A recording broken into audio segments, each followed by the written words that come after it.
Everybody, it's Neil, and check out the hangers that are going to be in here. I'll open this up and show you guys what I'm talking about.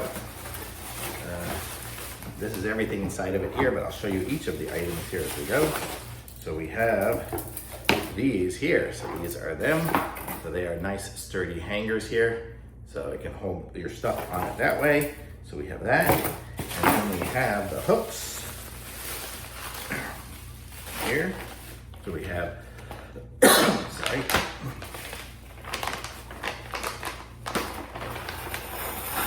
We have a bunch of various hooks to hang things from it on.